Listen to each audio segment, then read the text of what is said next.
Hello 10th class. Today I am going to start our new chapter, the United Nations.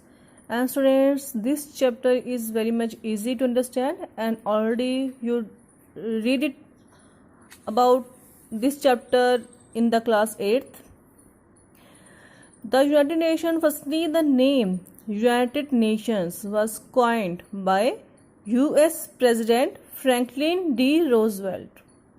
Means the name United Nations was suggested by US President Franklin D. Roosevelt on 1st January 1942 during the Second World War. So students, it was during the Second World War when the United Nations organization's name was given by US President Franklin D. Roosevelt. The forerunner of the UN was the League of Nations. Forerunner means इसके पहले जो organization I similar to UN, it was the League of Nations which was formed after the First World War. Students, the League of Nations was formed after the First World War and United Nations was formed after the Second World War. The League of Nations was established in 1919. The League of Nations देखो establish हुई थी at the 1919 under the treaty of Versailles. The treaty of Versailles, actually students, it was held after the First World War. तो first world war के बीच बाद में जो countries जो इसमें पार्टिसिपेटेड थी फर्स्ट वर्ल्ड वॉर में, उन सभी के बीच में जब वॉर खत्म हुई 1919 में तो एक ट्रीटी ऑफ वर्साइल्स हुई. तो इस ट्रीटी के अंडर ही लीग ऑफ नेशंस को एस्टेब्लिश किया गया. अब इस लीग ऑफ नेशन का मेन मोटिव क्या था? To promote international cooperation and to achieve peace and security. International cooperation को प्रमोट करना, पीस और सिक्योरिटी को मेंटेन करना. एक्चुअली में फर्स्ट वर्ल्ड वॉर के बाद कंट्रीज जो पूरे वर्ल्ड की जो कंट्रीज थी उनका मोटिव यही था कि आगे ऐसे फर्दर ऐसे कि वॉर ना हो. उस वार को रोकने के लिए, उस वार से वर्ल्ड को प्रिवेंट करने के लिए लीग ऑफ नेशन जो था वो एस्टेब्लिश हुआ था. Next our topic is causes factors that leading to the formation of the UN. तो क्या कॉजेज क्या थे, क्या कारण क्या था, क्या रीजंस क्या थे why the UN was formed. तो firstly the death and destruction after the two world wars. तो टू वर्ल्ड वॉर्स हो चुकी थी, made it necessary to form an international organization to preserve peace in the world. तो after two world war के बाद जो death हुई, जितना जो डिस्ट्रक्शन हुई पूरे वर्ल्ड में, ये नेसेसरी हो चुका था कि ऐसी ऑर्गेनाइजेशन हो इंटरनेशनल लेवल पर जो पूरे वर्ल्ड में पीस को प्रिजर्व कर सके.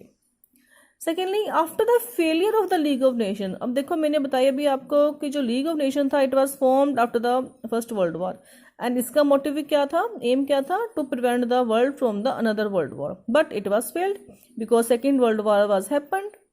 सो after the failure of the League of Nations a more powerful organisation was required. एक और पावरफुल ऑर्गेनाइजेशन जो था वो रिक्वायर्ड था उस टाइम पर to stop the arms race between the two power blocks USA and USSR. Students, after the Second World War, the world was again divided into two power blocks. एक side से USA था and second was the USSR. तो इन countries के बीच में जो ऐसे power blocks के बीच में एक आर्म्स रेस स्टार्ट हो गया था. आर्म्स रेस का मीनिंग क्या होता है कि ज़्यादा से ज़्यादा वेपन्स क्रिएट करना, न्यूक्लियर बम्स प्रोड्यूस करना. ऐसे जो एक आर्म रेस था it was started between these two power blocks to become more powerful than one another. तो उस चीज को रोकने के लिए एक ऑर्गेनाइजेशन रिक्वायर्ड थी. So that's why UN was form. तो 3 रीजंस यहाँ पे गिवन है. फर्स्ट ऑफ ऑल जो डेथ और डिस्ट्रक्शन हुई after two world wars, it was necessary to form an international organisation to preserve peace in the world. Secondly after the failure of the League of Nations, a more powerful organization was required to stop the arm race between the two power blocks, the USA and the USSR. अब steps क्या थे? There were the various steps in the formation of the UN. First of all, Atlantic Charter. Atlantic Charter it was signed between USA and England. देखो अपने तो detail में नहीं करना है, only you must only understand about this. What were the steps were taken by the various countries in the formation of the United Nations. तो Atlantic Charter जो हुआ था, it was signed between USA and England in 1941 to create a world where all could live free from fear and need. तो ऐसे एक charter जो sign हुआ था यूएस और इंग्लैंड के बीच में, देखो ये सबसे पहले हुआ था 1941 में। तो इसका मोटिव क्या था? To create a world where all could live free from fear and need, जहाँ पर सभी जो डर के बिना, क्योंकि उस टाइम देखो जो लोग थे उनके मन में डर था, ऐसे वॉर हो रही है, सेकेंड वर्ल्ड वॉर चल रही है, थर्ड वर्ल्ड वॉर होगी तो पूरी का पूरा से जो है वर्ल्ड को पूरा का पूरा डिस्ट्रॉय हो जाएगा। तो इस जो ऐसा जो फियर था लोगों के मन में, उसको निकालने के लिए to create a world where all could live free from fear and need. Secondly, then the Washington Declaration was signed in 1942, and then in this declaration, the name United Nations was devised by President Franklin D. Roosevelt. Next is the Moscow Declaration हुआ था 1943 में. The leaders of the Great Britain, USA, USSR and China agreed to establish a new world organization after the war. तो पहले क्या था? Firstly, there was America and the England. Okay, now देखो और countries join कर रही हैं इनको, ग्रेट ब्रिटेन है, यूएसए है, यूएसएसआर है, चाइना है। Now the all are the powerful countries agreed to establish a new world organization after the war in the Moscow declaration. Then Dumbarton Oaks conference हुई थी 1944 में। A plan was formulated. अब जब ये देखो Nations agreed हो गए हैं, तब एक प्लान फॉर्मुलेट किया गया to establish an international organisation. तो यहाँ पे प्लानिंग की गई उस चीज के बारे में। Yalta conference was held in February 1945। It was attended by US president Franklin Roosevelt. British prime minister थे यहाँ पर विंस्टन चर्चिल। जनरल सेक्रेटरी थे यूएसएसआर के जोसेफ स्टैलिन। तो ये तीन जो मेन उस टाइम पर पावरफुल कंट्रीज के हेड थे, they attended the Yalta conference and they discussed about the future progress of the war and the post war world। तो यहाँ पे उन्होंने डिस्कस किया कि क्या फ्यूचर क्या है, मीन्स वॉर, उसके बाद जो अभी जो वॉर जो कंटिन्यू थी उसका मीन्स रिजल्ट क्या है, and what was the post war world. तो पोस्ट वॉर वर्ल्ड के फ्यूचर के बारे में इन्होंने डिसीजन लेने के लिए जो Yalta conference was held at the time. Last is the San Francisco Conference was held on 25th April to 26th June 1945. So finally, in the San Francisco Conference, the UN Charter was signed by 50 nations on 26th January 1945. तो 26 जनवरी 1945 को जो UN Charter था वो sign किया 50 nations ने।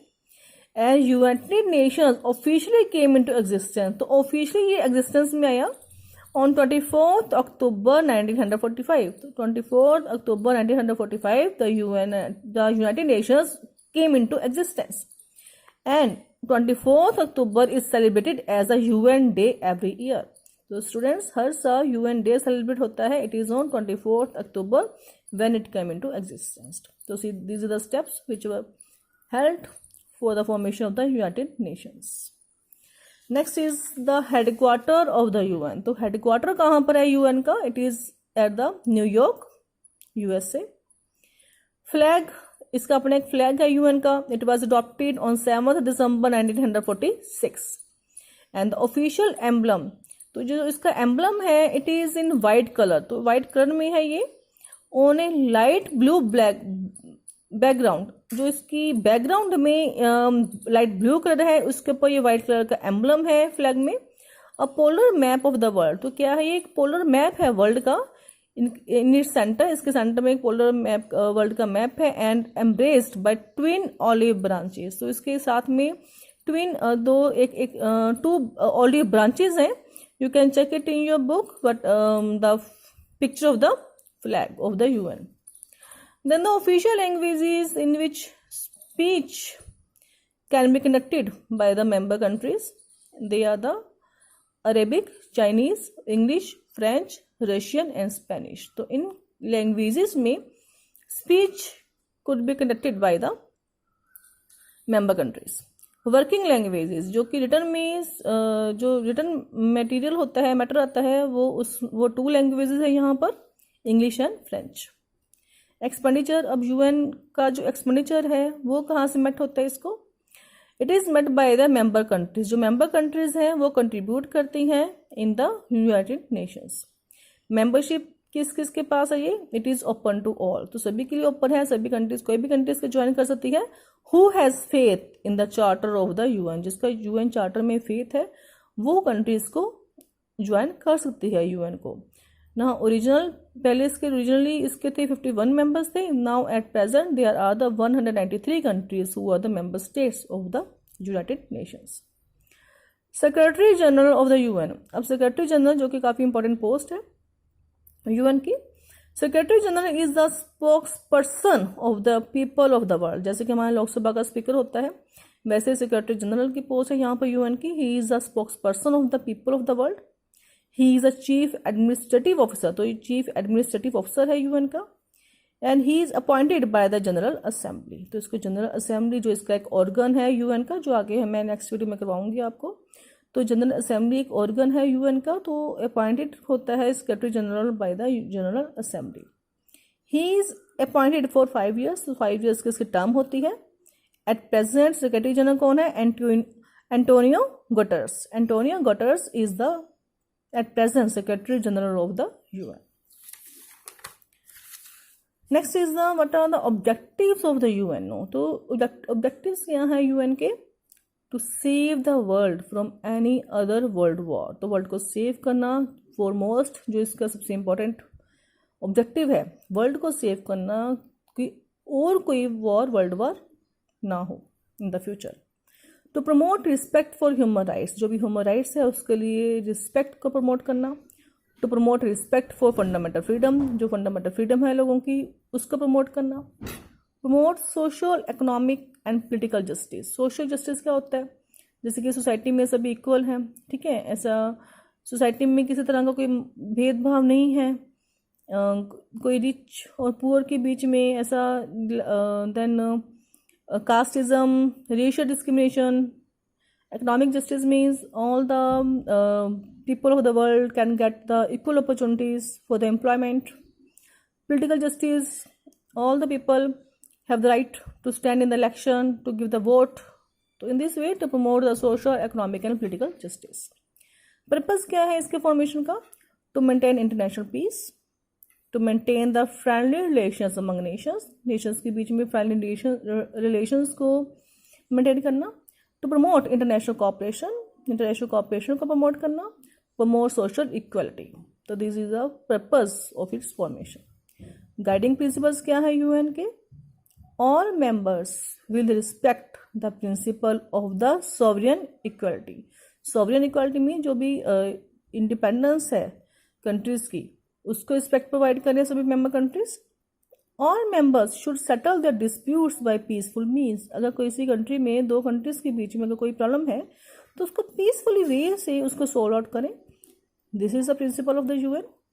All members should provide full cooperation to the United Nations. तो सभी country जो हैं अपना कोऑपरेशन प्रोवाइड करें यूनाइटेड नेशंस को। And the UNO should not interfere in the internal matters of any country. तो जो यूनाइटेड नेशंस है वो किसी भी कंट्री के इंटरनल मैटर्स में इंटरफेयर नहीं करेगा। तो these are the guiding principles of the United Nations. In the next topic, I will tell you about the different organs of the United Nations. This is all about today, students. Have a nice day. Goodbye, all of you.